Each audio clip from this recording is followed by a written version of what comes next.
So I get very tired, but I'll say it again. We need men involved because it is a man's issue.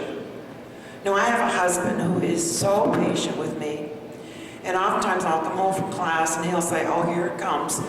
The cat hides in the basement and my husband will go in the bathroom because I'm ready to rant. I don't know if you know about Rick Mercer with his rant. That's me. Or I'll see something on the news, or I'll see what they call a check flick, which I hate the term. Something that has to do with women who are oppressed. And the language, I have foul language when I get really angry. I've worked with women on the streets, I've worked with prostitutes, I've worked with street kids. The real me is really foul. But I have to temper that in my classroom because my students do not need that type of language. Sometimes they do. So you need to vent, and that is one of my really, really bad ranting days or venting days. What was the original question?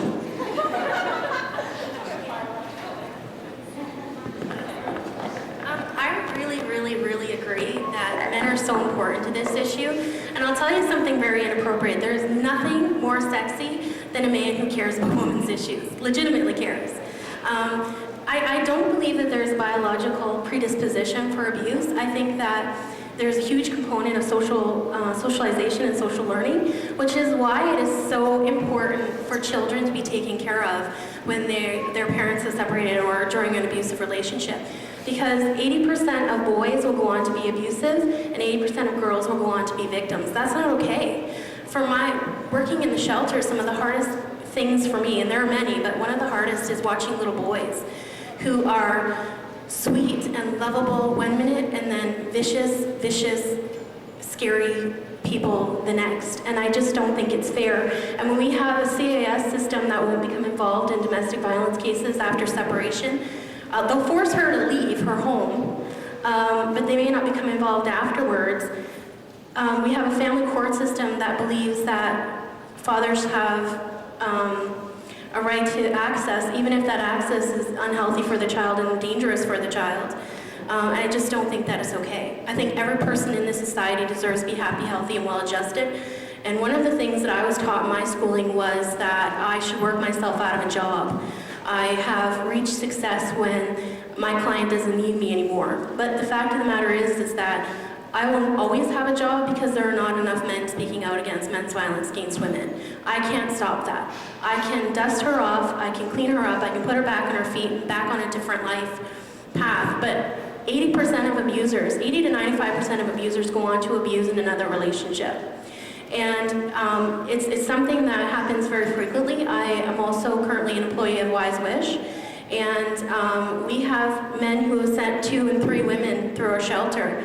The last time we did a family law networking group at Luke's place, we had a woman run from the building because one of the other women in the group was there for the same man. So it's a real issue and it's a real problem, and I think that it's going to continue unless we become more and more vocal about it ending.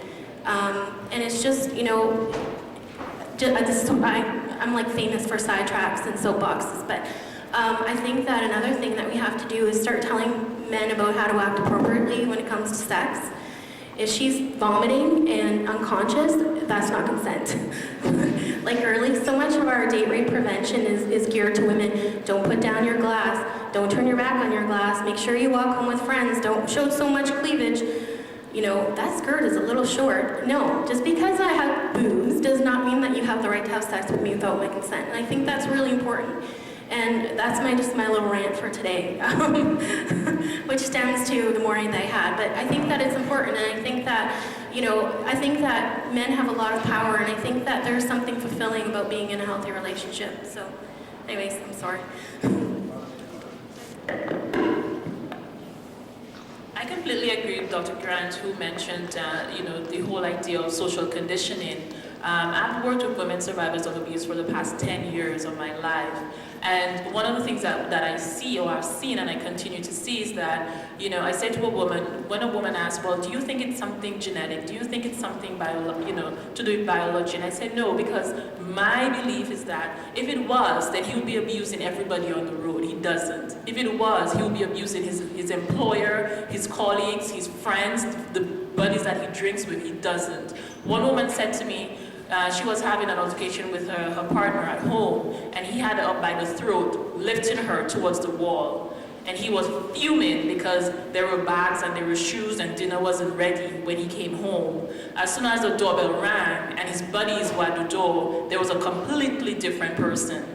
So if this was biology, or if this was genetics, he would be doing it to the people that he would meet on the street. He would do it to the employer, he would do it to family members, he would do it to, you know, his bear buddies, but he doesn't. He does it to you. And I think, again, this is where the control over our own behavior comes into play, because he makes that decision to not do it to everybody else and to do it to you. So I strongly disagree when people say, well, you know, it's genetic, or his dad was an abuser, or his grandfather was an abuser as well. But he can make that decision to not be an abuser.